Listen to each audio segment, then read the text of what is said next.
Those of you tuning in who have just switched over from QVC, welcome. This is the PCPer podcast. We're live on YouTube. You somehow stumbled upon us, but you accidentally clicked on the YouTube link on your Roku home screen, and now you have us.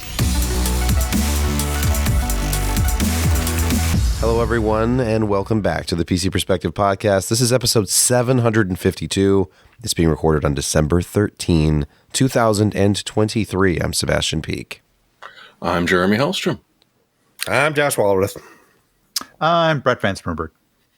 You can go to patreon.com/PCPer and become one of our patrons. You can throw money at us like there's no tomorrow, and you can be like Crease last week. Be like we called out that individual. Or be like Kim Basinger. I like his name. Ah, there it is. Crease's name. Yep. Kim Basinger. Yeah. Yes. Okay. So that was the Patreon segment. Now we're going to move on to our most popular segment of all time. Mm-hmm. It's Food with Josh. I just don't think it's that popular. I mean, there are certain people who enjoy it, and especially on Twitter, there are people who are like, I'm going out and get a burger, and then they send me a picture of their burger they got, and it's fantastic. But this was a special that I'd never had before, and it was special. I don't know what he's going to call it, but it's essentially a slaw burger. What is this? So this is the aforementioned slaw burger, and it was fantastic. The buns were perfectly toasted. A generous helping of really tasty coleslaw on top of, I don't know if it was Skyline chili or Sloppy Joe mix, but then that was placed on top of a quarter-pound patty. I think it was actually a smash patty on onions.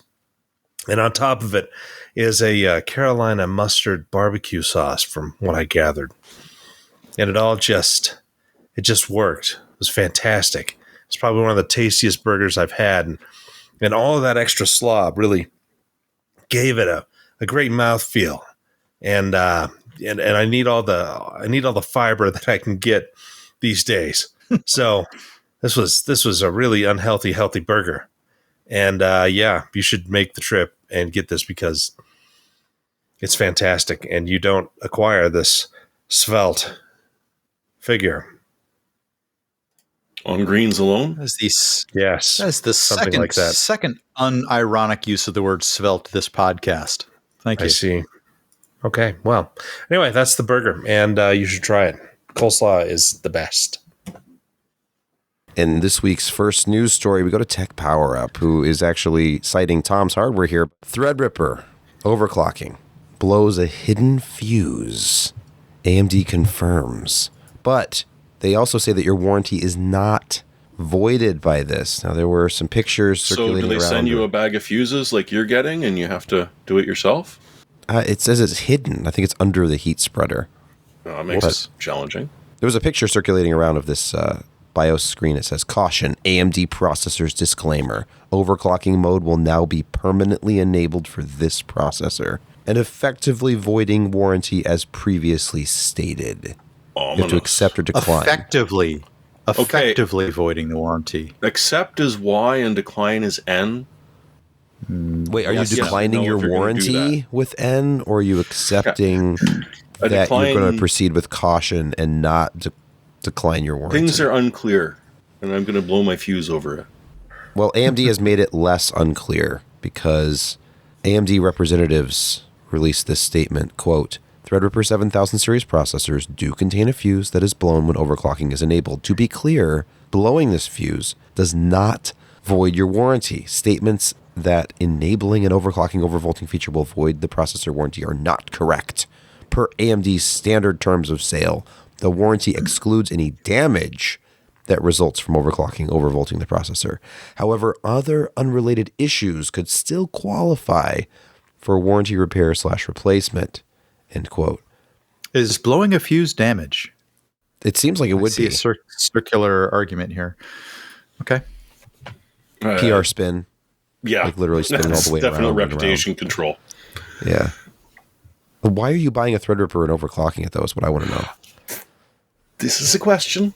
Also, does PBO technically count as overclocking? Don't you have to? Wasn't that the disclaimer that came up when they were enabling PBO?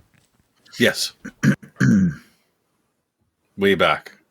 But then again, we're talking about a company that used to say that, oh no, if you take off the thermal interface material on that boxed heat spreader or, well, air cooler that we put on there and replace it with thermal paste, we're going to not accept your warranty. That also didn't last very long. No.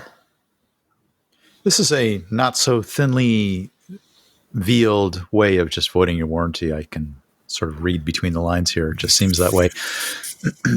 I'm not sure that Veiled, as in like overclocking your Threadripper. Yes. Yes. Or it could be veiled. Okay. As in like teared your... As in like, Yeah. Yes. Vicky Vale. Sometimes Brett's accent makes me think that English is a second language for him, and I don't know where he actually lives I make up in the words world. as well. Okay. Have you seen my Moroccan prison design boy. in the background? Okay. All right. With that story concluded, let's move on to a story from Tom's Hardware. Again, this is TSMC in the news for just mentioning a process technology. That seems on the face of it ridiculous. TSMC, renowned for process technologies of various nanometers in size, but they have now mentioned something that is unprecedented. 1.4 nanometer. What's below nano? it's Pico. isn't it? So it'd be Pico. like 140 pico. Which would make a lot more sense than 1.4 nanometer. I thought Intel was calling it angstroms. Well, Yeah, no. Angstroms is more of a atomic size, but and is marketing to the max.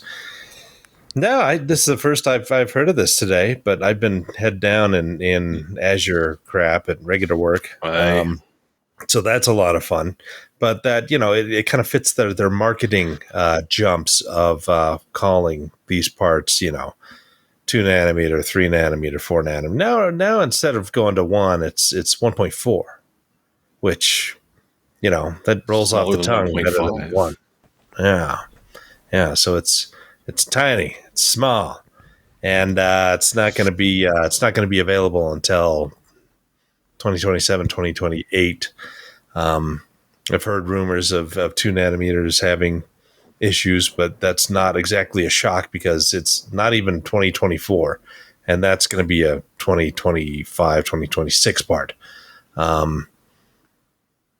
Apple's got 3 nanometer, right? Or is it 4? I thought it was 4. I could double check that though. Anyway, but and again, it's there's nothing even remotely physical about these measurements because the largest feature on there is probably like 60 to 70 nanometers in size. So them calling it 2 or 3 nanometers is silly. But it's what it is, and it's where we live. And TSMC has had a very good run ever since probably their 16 nanometer FinFET and down. 12 was pretty good, not great, but the 7 is where they really made the hay. And then their 6 was good. I mean, Intel even got it. Their 5 is AMD is fabbing the crap out of it, as well as all these other Android and ARM customers, including Apple, and yeah, we've gone down the line. They've had a good run, and now they have more clean space than Intel does, which people weren't sure that would ever actually happen. But yeah, they've done well. They've made a lot of really good decisions, and they have some really strong partnerships. Samsung's maybe catching up a little bit, but yeah, for the time being, TSMC's the bee's knees. Their M3 SoCs from Apple are on N3B process from TSMC. That sounds like 3 Is it like a nanometer. massaged 4? Well, I think that's why they call it they're all N3B. kind of massaged. Yeah. Mhm. I'm going to pretend to be smart here for a second because I was reading something probably on Twitter the other day about the lithography process, high NA EUV. And reportedly, this is an article from Semi-Analysis. ASML dilemma, high NA EUV is worse than low NA EUV multi-patterning. Now, I thought the whole thing with high NA is that it halves the reticle size. And that's supposed to be what they're going to be implementing for things like 2 nanometer 1.4. Am I completely off base here? I thought that Yeah, it says it wasn't so much reticle size, but it was you could get past you can get fewer litho passes with NA EUV than the multi-patterned regular EUV. Because do you know how multi-patterning works? no, Josh. Do tell. Okay, so basically, they use this kind of interesting way of light guides and that, and how they do litho. And so you do multi-patterning on a structure, and you do several passes where it's litho, then etch, litho, etch, litho, etch, just because you have to do it in a certain order to get the correct looking structures. And that takes time, and it's, a lot more work being done to a wafer. But if you have, like, when EUV first came out, it was like it replaced multi-patterning with 150 nanometer. I can't remember exactly what the wavelength was. But you had to have, like 4 passes in the multi-patterning to get one EUV. What would take EUV 1 pass to do, just because it's so much finer. But it looks like, from what they're saying, NA EUV is just even the single pass, and what they're doing to try to get it to be more efficient in the process. It doesn't work. This is true. It is entirely PFM. How this stuff works is nuts. If you've never heard of how EUV machine works, they drop molten tin at thousands of drops a second into a vacuum chamber, and a laser forms each drop, and then a second laser hits that formed drop to then atomize it and release the EUV light. And it does this at some insane amount of drops per second. And it essentially, a machine takes up enough electricity to power a small town of like 1,500 people or 1,500 houses. It's nuts. Yeah. So in other words, it's really similar to my inkjet printer. Yeah, nearly identical Yes. technology. Just kidding. Yeah. Just kidding. I was looking just at this this graphic. Semi-analysis has this infographic. Next gen EUV, there's 2 paths. You can either reduce the light wavelength, or you can increase the lens size, or the numerical aperture, aka NA.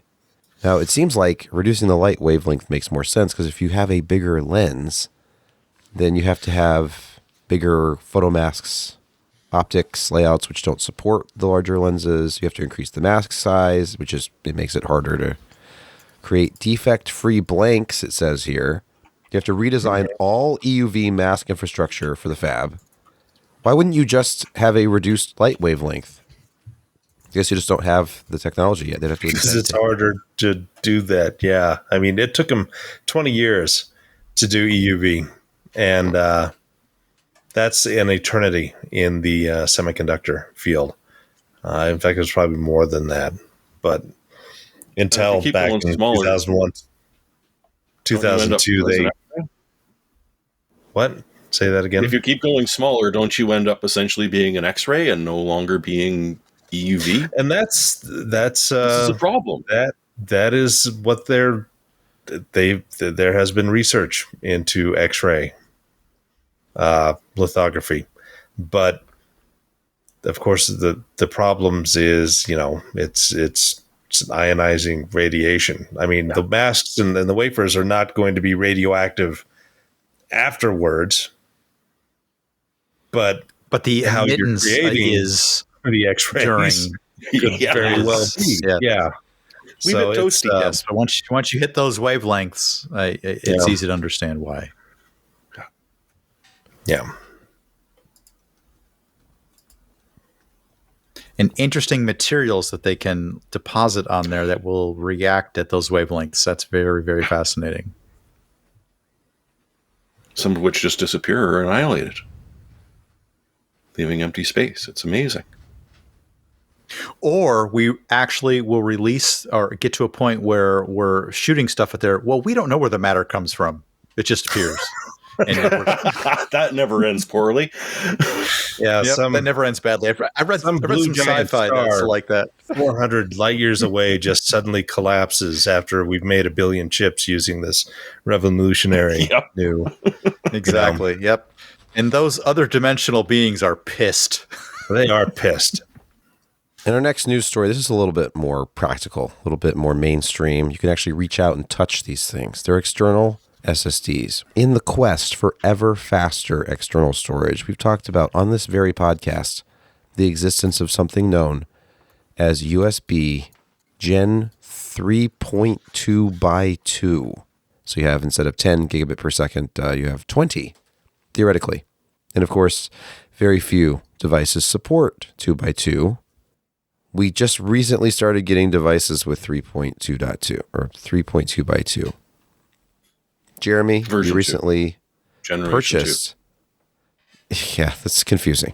Jeremy, you recently purchased a USB 3.2 by 2 card for your PC. We talked about this last week.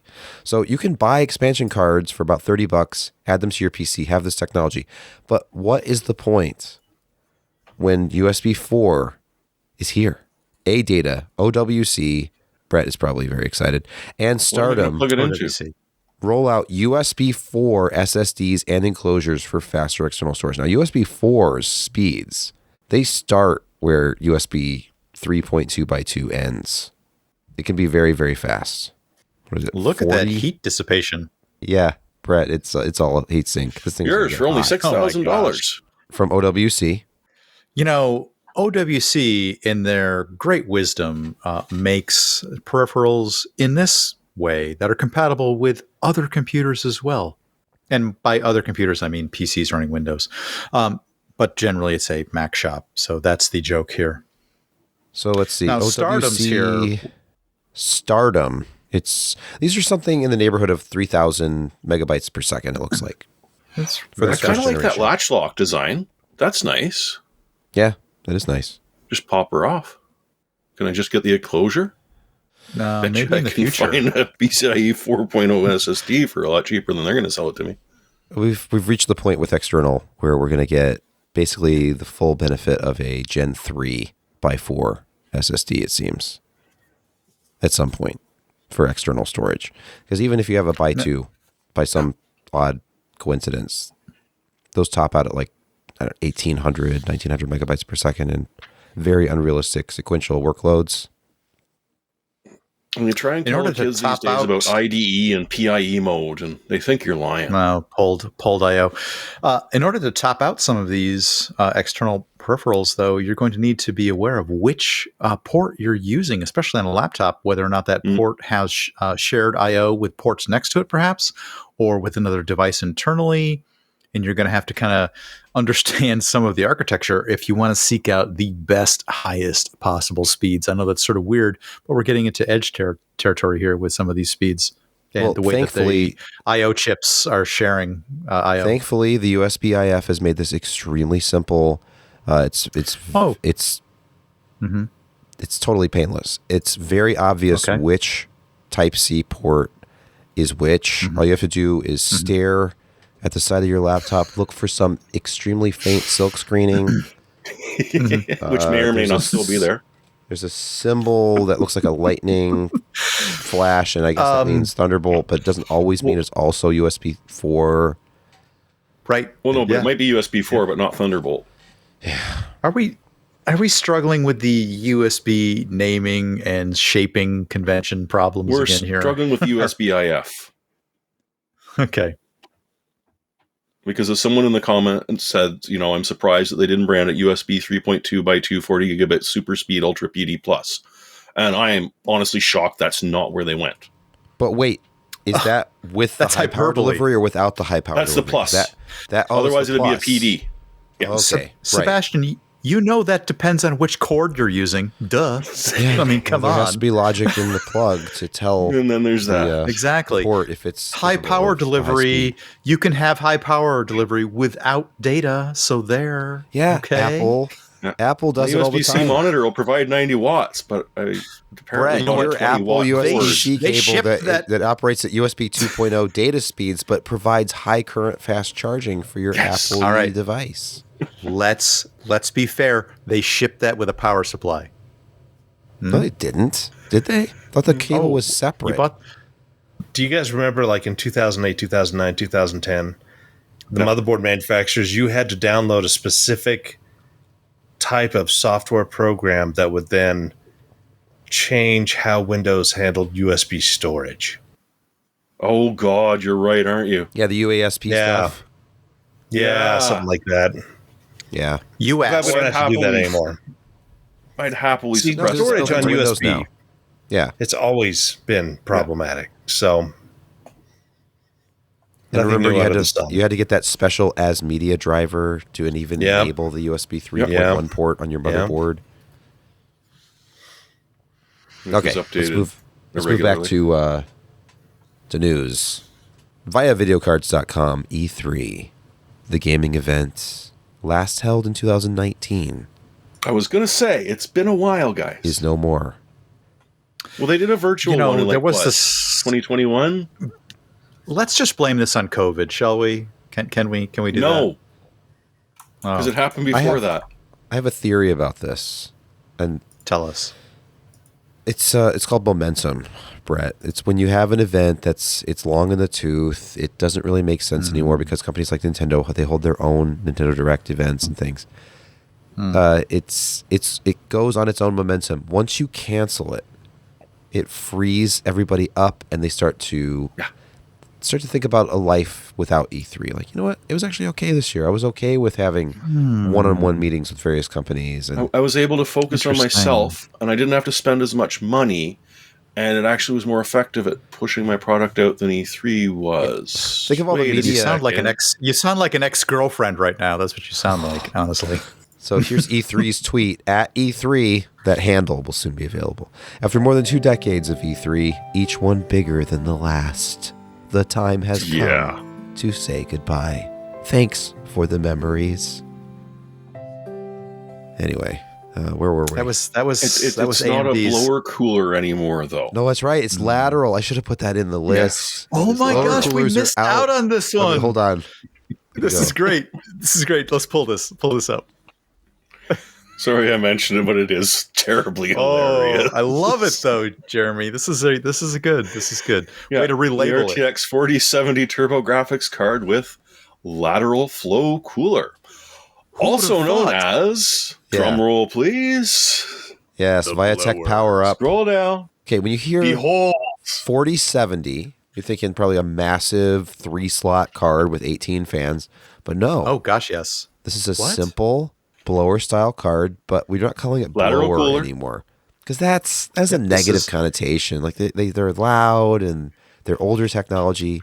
Let me describe the pictures to our audio listeners. Okay, Kind yes. of conjure up a Vega 56 reference design. There you go. That's what we're looking at today. You know, Right now. Asus has had blower-style cards in the RTX era. There was an RTX 2070 blower. Yeah. I know But it doesn't that. look like the Batmobile, so you're losing out twice there. And it's just a modest 2-slot card. So imagine the noise levels. You put a 4070 inside. Yeah, but a of 4070 isn't that much anymore. Actually, you're right. It's kind of a tiny GPU. It's a single 8-pin power. Let's see it. There you go. I see It it. is. It's Gosh, only you're one- right. Single 8-pin. single Yeah, single 8 pin. 8-pin. Where's the 12-volt high power? Well, They're and abandoning it. I do like that they stuck it on the back. It's a because you've got 4070. lateral electron flow too. It's time for the rumors portion of the news segment. Videocards.com is talking about PS5 Pro specs. Project Trinity. PS5 That has nothing to do with 5. Pro. Well, right. I mean, yeah, I don't know what it means. It's a code name. It's supposed to be confusing. So, your usual data miner leakers are fighting on Twitter about specs. Debate. There's a healthy debate on Twitter about the specs of this unannounced system. This story is about a potential for it to have a 60 CU RDNA 3 GPU. This would be a huge step up from what it has now, which is RDNA 2 and 28 or 36 CUs or something. Is this really possible?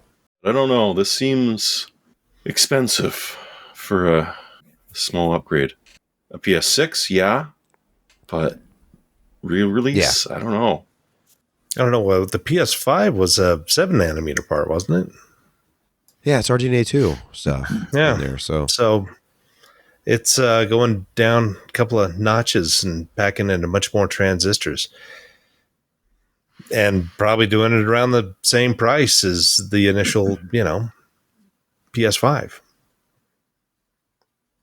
I don't know. That seems like it's a potentially will work. According to Google, when I search for PS5 GPU specs, it is RDNA 2.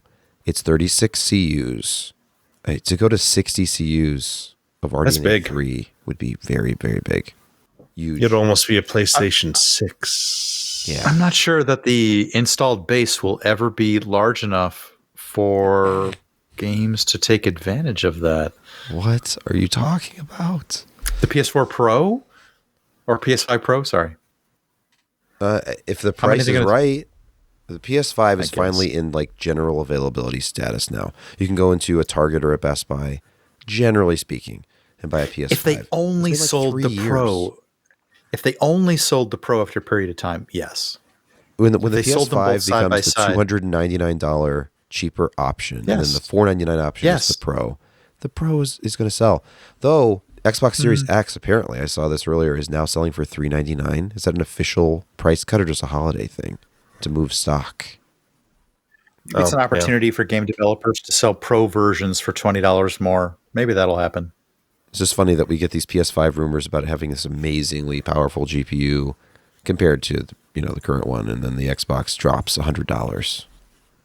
Just like that. Coincidence? Because, the Series X has a significant hardware advantage over the PS5, at least on paper. Yeah. But have you played Astro's Playroom on the PS5? It is a tour de force of what can be done with 36 CUs and ray tracing. Next news story, meet L4S, the new network standard you might see in use soon. Wait, is this going to supersede 10 gigabit? Is it wired? No, is it wireless? No, it's sort of bloatware. They're going to make your packets bigger, which sounds horrible at the beginning. But the thing is, what they're going to do is add yet another thing to a packet, but it's an indicator which allows it to detect and report congestion. So it sets a set number of milliseconds where if this packet is stuck and hasn't done the whole handshake thing, it will flag. Not only, it needs to be able to flag your networking equipment as well as the host and say, hey, I'm stuck in line here. This sucks. Fix it. And in theory, if there is a redirect, should be able to do it. So they're literally talking about, another order of magnitude of drop in latency, which would be really lovely to see if it works. But right now, it's sort of in field testing.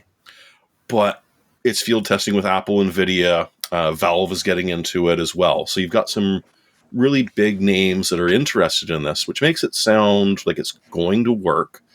And right now, there's only about 3 pieces of networking hardware that support it. So it's brand new. It's definitely in the testing stage.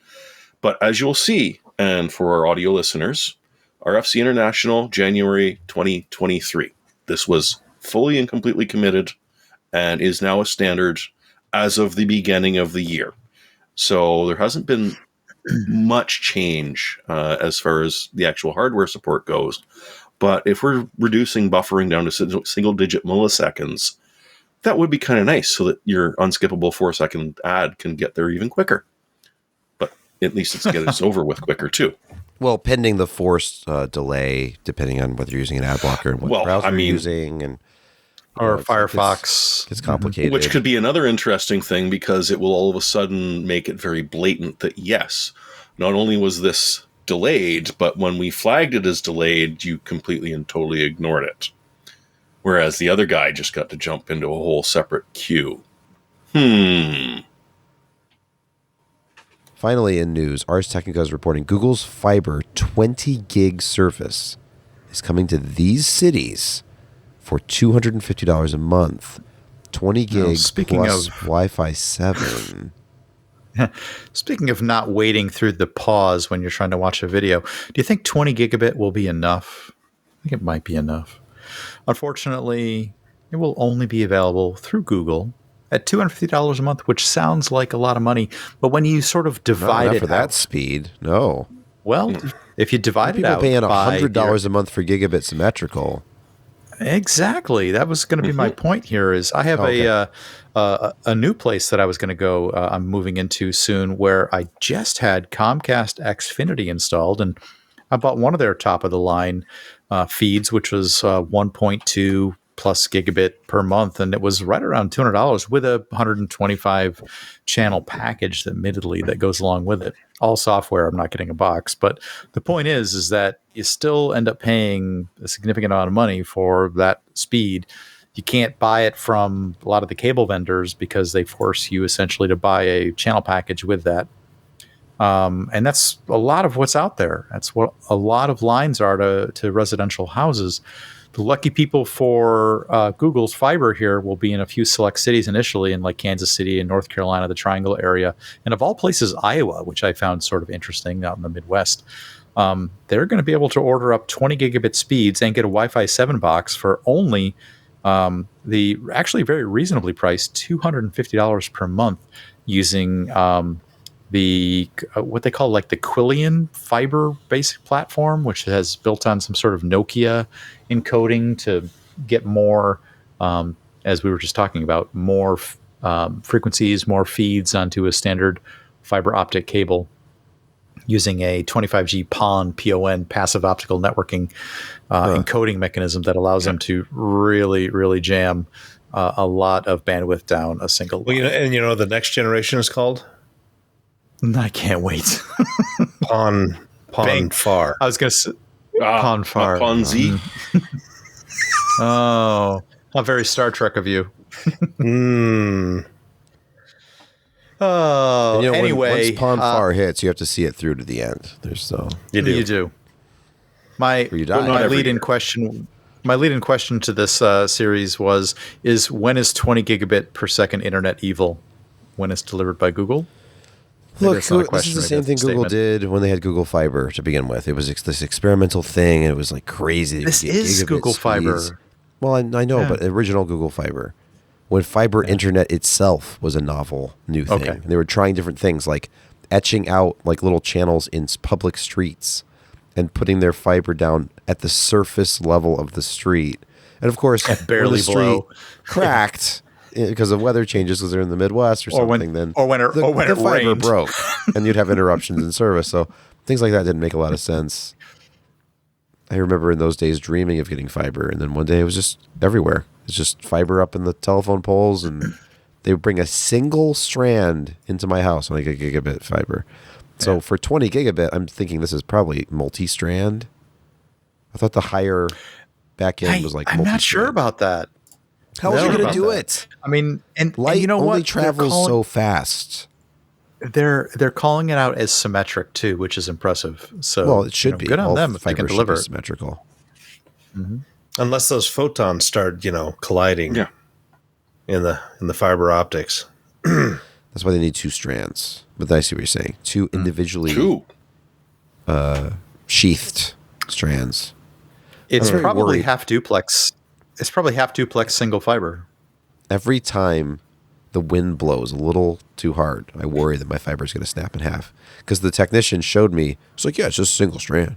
And it's like this. That's it. It's one like the tiniest into my house.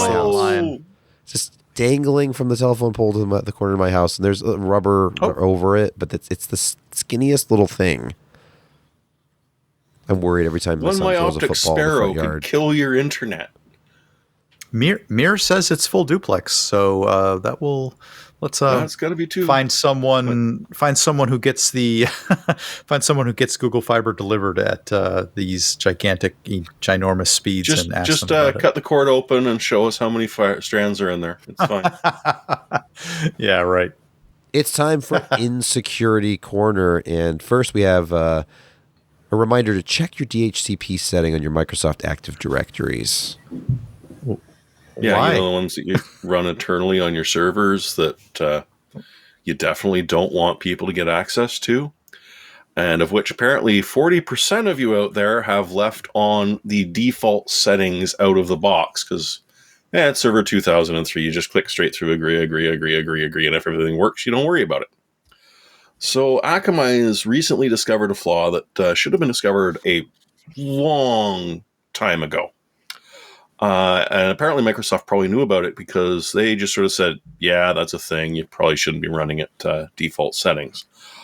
But the fun thing is that essentially, if you hook up a device to a network, it's given an IP address. Well, unless it's a printer, in which case it's given 1,000 IP addresses and it takes down your system, but that's a different discussion. So it's given an IP address by the DHCP server. And then, boom, contacts the DNS server to be able to give that DNS server a record that, hey, something's connected. At this point, you have not authenticated. You've just plugged random machine into an Active Directory network. And it should happen without credentials because you don't want to have to be able to enter in your credentials but yet not have a network to verify against. Problem is, though, that because they know what the actual default settings are, there is a way to use this to authenticate the machine itself without having to authenticate a user, which could then, if you're smart enough, be able to overwrite other DNS entries inside that Active Directory forest, which at that point can use a bunch of other vulnerabilities that we know about to essentially become that other machine, which has already fully authenticated with user credentials and everything. So you're literally now in the Active Directory DNS zone without ever having to bother to authenticate. All you did was plug something that was a little malicious into the network. So for the 40% of you out there that are running Active Directory and aren't sure whether or not you're running default settings or have actually changed it to make it a little more secure, check, because 4 out of 10 of you apparently have not done this. And the best part is that 4 out of 10, that guy doesn't work there anymore. No one knows how it works. It's all just magic in a closet somewhere. And there's no one that's ever going to bother to fix it. This is relatively terrifying. But again, is the bad part full ownage if you don't patch this one, that somebody could redirect your DNS to someplace else and you start picking up? Okay, go ahead. Yeah. Yeah, that's one. You can certainly do that. The other thing is that if you happen to be able to scan a network and figure out where one of the less than sanitary admins who likes to log in directly as an admin on their workstation, what their DNS entry is, and then you spoof that, well, boom. It's already been authenticated, so it's not going to question. Away you go. True. Then you can send them anywhere for seemingly legitimate requests after that. So I can see the danger when they're picking up absolutely anything. You can direct them anywhere you want and spoof whatever usual activity they do with your own service. So that makes sense. Okay. Yeah. You can also grab the DNS entry of a server, which would lead to some very interesting things. Then you've probably provided the man in the middle with credentials as you try and access that server. So that makes sense. Well, except if it's an active service and it's already running and you're just running an interrupt, or sorry, a bypass. Mm-hmm. Like, there are just a lot of scary things you could do with this. Yeah, honestly, it's a cornucopia of just ponage. All right, let's move to the next depressing story. Auto spill. A lot of news for a small problem. Well, I mean, you start hearing that, oh my God, my password manager is vulnerable to something. And, you do panic a little bit when one password or LastPass is associated with a breach. Well, it's a mix of that and the Android operating system and essentially OAuth. we all take advantage of it. It's like, oh, hey, I can just log in with my Google account. Click, done. Don't have to worry about it. And generally, best practice is that password is hashed and passed on. And then something comes back to say, yes, that is the correct hash, and away you go. It's never sent as an actual plain text thing. In the clear, right? Yeah, like in the clear. So with Autospill, there is a way that if on an Android phone you had installed a very shady third-person app that's like, hey, we'd like to link your X account with this, and you said yes, well, it is actually possible to convince Android to spill that autofill. And there's a big fight right now about, well, is this actually a fault of the password people? Is it the fault of Android? Is it just, someone else's completely, is it the third party app that you just decided to download? Or is it your fault because you decided to download the questionable but yet verified app from Google Play? So it's a very small attack window with this. Like, you literally have to have grabbed a shady app and said, yes, I want to link this other account to it. And, at that point, you've essentially already been sort of screwed, because if it didn't say autofill, it's like, sorry, you have to type it in manually, and away you go. It's a breach of best practice as opposed to like something horrific like it's been covered. I'm not seeing it's the password manager's job to make sure that the hashed password is properly delivered to the requesting form or wherever you're asking it to be filled in. If it's being sort of intercepted by kind of an OS allowed interception by this third party nefarious actor who's saying, oh yeah, we need we're going to grab the unhashed version because we're further up the API food chain and we're allowed to sort of access it at that point, versus where they're supposed to be sitting. This is allowed by the Android OS and API.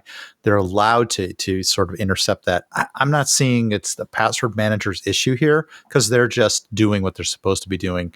And their legitimate sort of, I don't want to mean it in the HTML sense, put request is being intercepted by this nefarious actor partway through. So I'm sort of leaning towards it's an Android issue. That's just my opinion based upon the read. There was a little bit of a nastier one where you've got a site that's using your natural view and web view. And so that the web view can actually snatch it via JavaScript exploit, except, well, they're a dime a dozen as it is already. So you've just opened that attack surface a tiny little bit. Stop. Yeah, it's been getting a lot of coverage, and honestly, this one, not so bad. Although Android should get off their haunches and fix it. Okay. Yeah. Finally, in Insecurity Corner, PC freezing shortly after boot. Well, it could be Avira antivirus. Avira, I think. I'm not sure this was necessarily some sort of hack or anything, but I really sort of enjoy the security infrastructure piece is the one causing the problem. In this case, it's a firewall. So, Jeremy, for like the 6th or 7th time, I believe, because Avira has been around for a while, and they've had some missteps previously. Although, to be fair, what antivirus firewall company hasn't over the years? So a whole bunch of people over the weekend suddenly would boot, and as soon as it hit Windows or a part where Avira would start up the actual service, the machine locked up.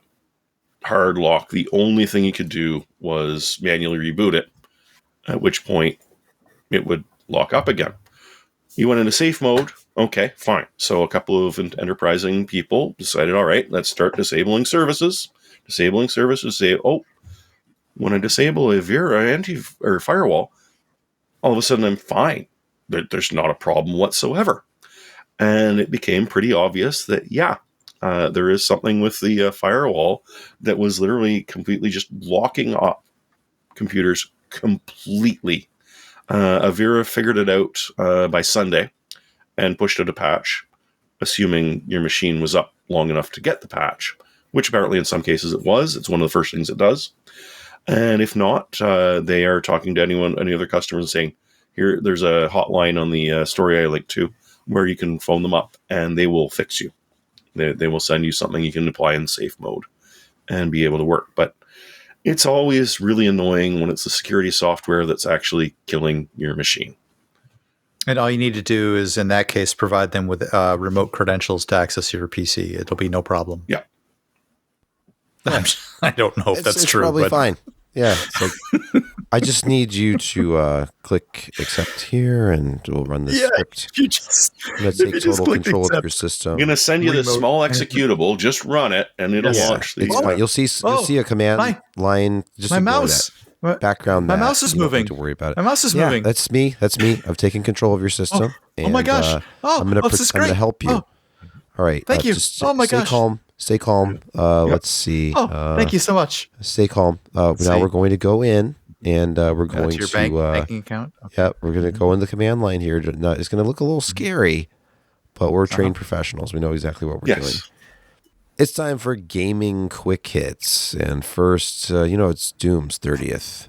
There's been a lot of talk about that on the social media, and if you want more Doom, SIGIL. How is that pronounced? Yes. Okay. It's either sigil or sigil, depending on where you're coming from. It's out to celebrate its 30th birthday. The second one, because John Romero put out Sigil, which was 9 levels of Doom, essentially happens right after you've beat the game, and a horrific description said that it's sort of like the Dark Souls of FPS shooters if Dark Souls was a thing back then, which just makes no sense whatsoever apart from trying to express it. It's been designed to be really hard. It came out for free, as long as you got your old WAD handy. Or you can get it from Good Old Games or a couple other places if you don't own Doom in some form or another. WAD is a specific thing for people who don't understand. Okay, yes. It's a real. It's because it's a real when thing. when you get Sigil, it becomes a megawad. That is apparently how they've decided to call it. It's a megawad. You know what? I didn't know that part, but okay, megawad also a real thing. Too. All right, you learn something new every day, which is important. Okay. So this is another 9 levels to continue it. It's on the original engine. It's just, he's had a lot more practice over the years on designing it. If you really want, you can buy it physically with an art book, either in a shotgun shell USB or an actual old floppy disk, assuming you've still got a reader for that. And it's signed, by the way, so I expect that one's a little bit more expensive.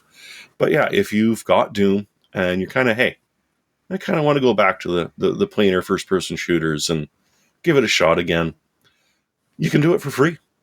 Try Sigil, or if you've done that, Sigil 2 is out now. All right, so what is happening to Hasbro Gaming anyways? Look, I'm going to make this quick. Hasbro, makers of some fine tabletop gaming, and a couple of gaming franchises that have seen record profits this year. Magic the Gathering, probably heard of it. Dungeons and Dragons, you guys have probably heard of it as well. What, TSR doesn't own that anymore? What happened? Oh, no, Hasbro. Well, what you're missing is the intermediary, the Wizards of the Coast, WOTC, which was bought by Hasbro. So that's what we're sort of dealing with here. There's a lot of layoffs in the industry. Apparently Hasbro Gaming as a whole isn't doing quite as well. So I think their approach to fixing the bleeding is to attack the successful areas of the company, which are umbrellaed under Wizards of the Coast, and that would be Magic the Gathering and Dungeons and Dragons. The aptly named Chris Cox, who makes almost $10 million a year, has decided that that's the appropriate mechanism to bring Hasbro back into health, is to fire 1,000 people over the next several months. Many of which. Did you sure he didn't just mispronounce hell?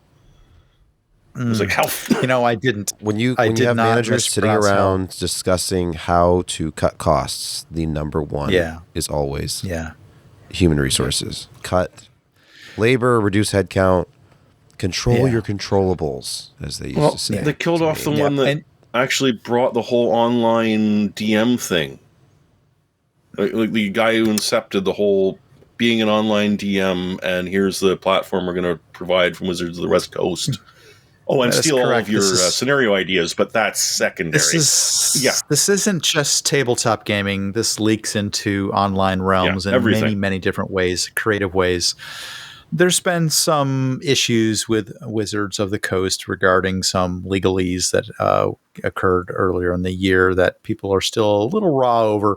We're going to skip over that and just focus on the fact that they're firing, I should say, a lot of creative, influential individuals out of the WOTC space in both D&D and MTG.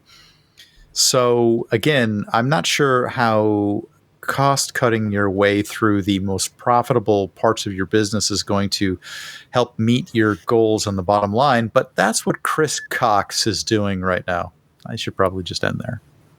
Finally, in Gaming Quick Hits, federal court rules for Epic Games in Google antitrust case. If you haven't been paying attention, this has been big news for the last couple of days. The real question here is Tim, what happens Tim to finally gets a win. Yep. Hey, he's got to pay for the store somehow. Yeah. I think the TLDR on this is there were like 11 questions that were on the Google versus Epic. Who is the truth on the question? I don't have all the questions in front of me. The jury ruled all 11 questions in the court proceedings in the favor of Epic. So they are crowing about this on, of course, their social medias and on their webpage, and definitely calling out Apple as well and saying Google was predatory, discriminatory, and threw buku amounts of Google dollars against anybody setting up their own store and made it practically impossible for Epic to do the thing. Ergo, the court has ruled Google Play Store is a monopoly. Whether we like it or not, that's how it's going to go. That's nice, and it's a nice moral victory, but read here, no official punishments or recommendations have been announced as of the ruling's release. That's the sort of thing that's going to come next, I think. We'll see. Well, Google's going to appeal, first of all. Yeah. It's going to go all the way to the Supreme Court. So you heard it here, probably 10th. But yes, it's going to go all the way. Guess which one of the two companies has more money? Google. Oh, sorry, I didn't mean to say it out loud. Fortnite isn't. blew it. Fortnite is big, but Fortnite is not bigger than Google, I think. It's just. I don't know. They just combined with Lego, so I mean, yeah. Did you see that, Josh? Have you heard of YouTube? Because and they added Google Peter Griffin, which it's been it's all sorts of attention on Fortnite these days. Okay. Very briefly on the reviews side of things, this podcast, go to PCPer's YouTube channel. It's youtube.com/PCPer. And you can look at a quick review of a standing desk. Now, why would you want to do that? First of all, Compact Desk Pro computers are involved. CRTs are involved. LabTech speakers are involved. Yep. Random guitars in tweed cases are involved. Yep. I'm just looking. Sebastian, if you read the email, but basically, I advertised that this was the making of the video and not the video itself. Okay, let's talk about the making of the video. I had a camera. Yeah. I had it on a tripod. Yep. Sometimes I picked it up Yep. off the tripod and carried it around with me, like a hand cam. Okay. There's a innovative picture-in-picture segment in the video where I saw that. You get to look at the close-up of the screen as I'm pressing the button and then ride the tabletop down with the little picture box. It's just it was an experimental film a la George Lucas in his college days.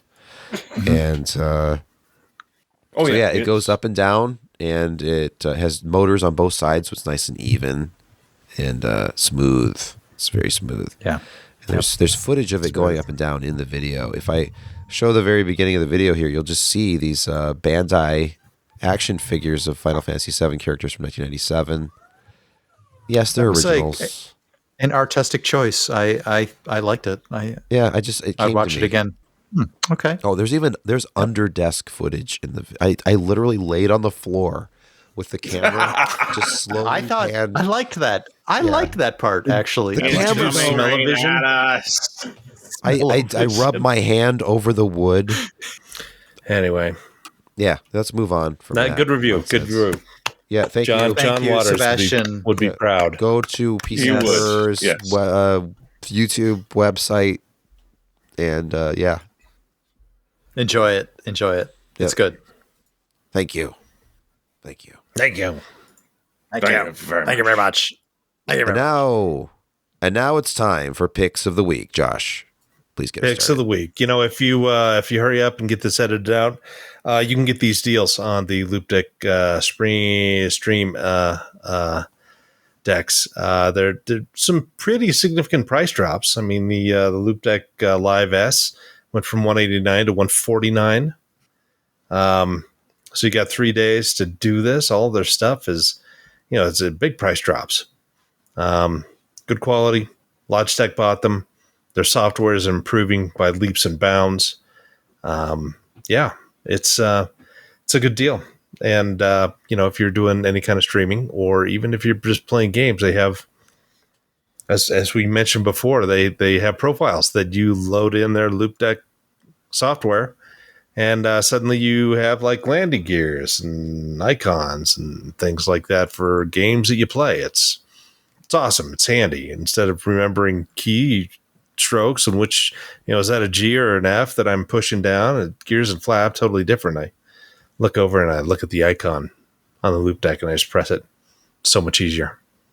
So much easier. Look into the mouse. All right, Jeremy, G502 is this mouse. your pick? So, I've had it for a long time. The thing is, I paid significantly more than $50 Canadian for it. So, for those watching live, because this deal will be over tomorrow, so hey, it's a benefit for watching live. If you head over to, I think it was Memory Express that I linked to, yeah, you can grab this thing for $50. So, if you're looking for a stocking stuffer, or if you're struggling for hey, give me some sort of like the cheap little mouse, this thing is a beast. It's lasted many a year in a very, very nasty environment, and it works beautifully. Highly recommended. I've been using it for years, and I paid more than $70, let alone $50 for it. What is that in The Americans, freedom you can probably find it units? for cheaper than that. Okay, In freedom dollars, Probably it's cheaper. $29.95. really? You can buy a I doubt 502 it. It's probably a Hero little for bit more than that. $30. Come on. It's probably like $36. Just And as you Googling can right see, now. you can turn the RGB off. It's there's RGB. no RGBs It's on this. RGB. You don't have to have the RGBs on. You don't have to. I know. Man, You don't have to leave your in hat the on United either. States, Logi still wants $79.99 for this. Well, there you go. Man, I can get it for $49.99 Canadian, even with shipping. That's like Yeah, that's $40. It'd still be Crazy. cheaper. Yeah. Yeah. No, it's All right, seriously it's a everybody- good deal for a really It good is solid like mouse. $39. See? Here It is a smart shopper tip. Canada, we love you. And we love some of the people in Canada. Do you though? Some, A little. Not everyone. though. We Not tolerate you, but our dollar is so strong compared to you right now that it is just like it's like a deal Yes, but every can you time you buy explain something why? from Canada. I don't know. YouTube chat says G502 is $39 on Amazon. We should check that. Okay, that's decent. Yeah. But the Hero, Yeah, I mean, though, that's your price. Let's the see. Hero. Oh, it is. Okay. G502. 39. Okay, so hey, Oh, there it is. You There it is. Americans can G502 also- Hero. 50% off. And And there's a $2 coupon on top of that. Okay, I need to buy. Yes! I'm gonna add this to my Christmas list that I share seriously, with my it's a family. great mouse. All right, Brett, your pick.